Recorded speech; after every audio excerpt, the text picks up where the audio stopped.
tá bom? E abrindo um parênteses aqui para falar especificamente de Constantino, que a gente viu aqui que em 321, né, ele fez o primeiro decreto dominical.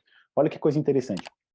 Constantino, ele foi o primeiro imperador cristão, tá bom? Ele se converteu supostamente ao cristianismo, mas antes disso, ele era um pagão declarado, adepto do culto de Mitra, o deus Sol.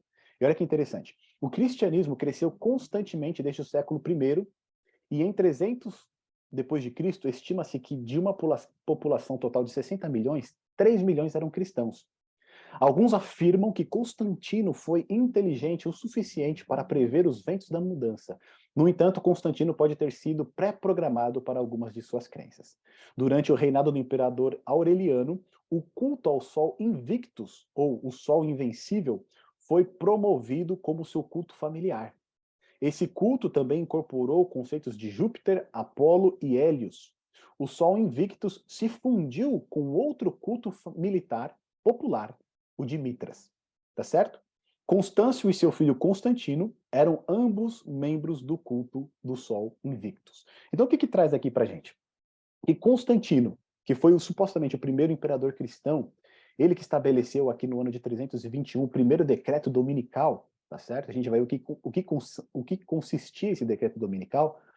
Ele era um adepto do culto ao sol. Ele era um adepto do mitraísmo, tá bom? Mas esse Constantino supostamente se converteu. Só que olha que interessante. O mitraísmo, como o cristianismo, que era a religião de Constantino, oferece salvação aos seus adeptos, tá certo? Mitras nasceu no mundo para salvar a humanidade do mal. Depois vai dizer o seguinte: Mitras, o deus Sol, nasceu de uma virgem em uma caverna em 25 de dezembro e adorava no domingo, o dia do Sol conquistador. Ele era um deus salvador que rivalizava com Jesus em popularidade, lá no primeiro século. Ele morreu e ressuscitou para se tornar um deus mensageiro, um intermediário entre o homem e o bom Deus da luz. E o líder das forças da justiça contra as forças das trevas do Deus do mal. Então, olha só as similaridades que a gente tem aqui entre, né, Mitra e Jesus Cristo. E essas duas religiões ali no primeiro século, elas rivalizavam, tá certo? O cristianismo estava crescendo muito grande, estava, né, ascendendo, estava tendo um crescimento muito grande. E por outro lado, Roma, boa parte ali do exército romano, das posições mais altas de Roma, eles eram adeptos do mitraísmo, que é esse culto ao sol. Inclusive, Constantino, ele era um desses adeptos. Só que a gente percebe que a história aqui de Mitra, né, ela é muito parecida com a história de Cristo. E não somente isso, olha só, né, Mitra nasceu no dia 25 de dezembro, né? Se a gente olhar hoje, que é celebrado no dia 25 de dezembro, é o nascimento de Cristo. Então a gente percebe que começa a existir uma fusão entre uma tradição pagã e entre o cristianismo, tá certo? E aí, quando Constantino assume o poder, quando ele é, né, realmente ele declarado imperador de Roma, ele proclama aqui esse édito, lá no ano de 321, que diz o seguinte, ó: que todos os juízes e todos os habitantes da cidade, todos os mercadores e artífices descansem no venerável dia do sol. Não obstante, atendam os lavradores com plena liberdade ao cultivo dos campos, visto acontecer a miúde que nenhum outro dia é tão adequado à semeadura do grão ou ao plantio da vinha. Daí, o não se dever deixar passar o tempo favorável concedido pelo céu. Então, esse primeiro decreto aqui, basicamente, ele restringe as pessoas que vivem na cidade ao quê? Descansarem no venerável dia do sol. Tá certo? Em nenhum momento aqui ele é colocado como o dia do Senhor.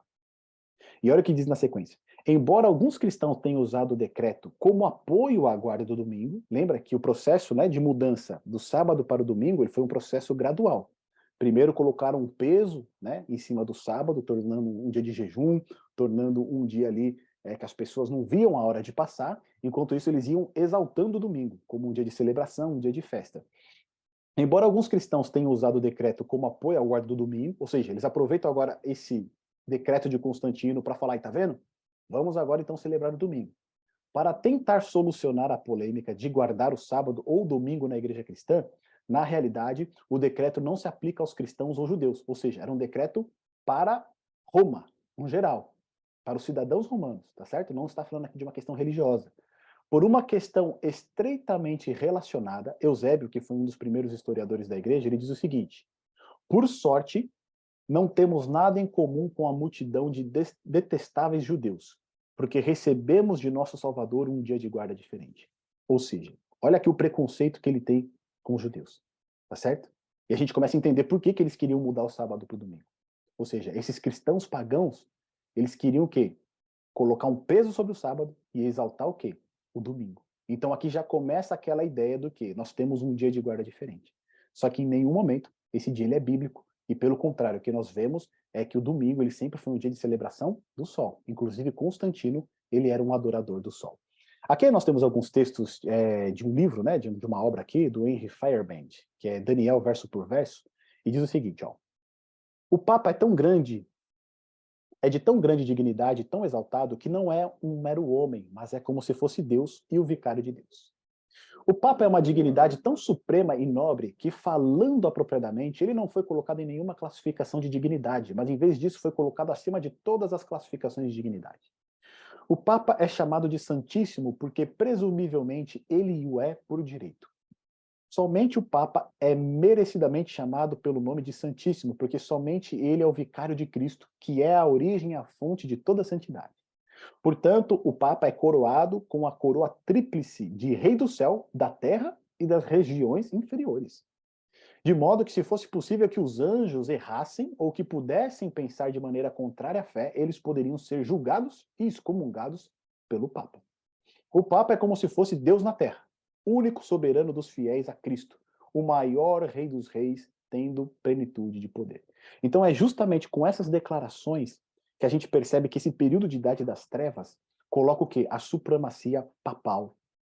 Coloca o poder do bispo de Roma sobre todas as nações.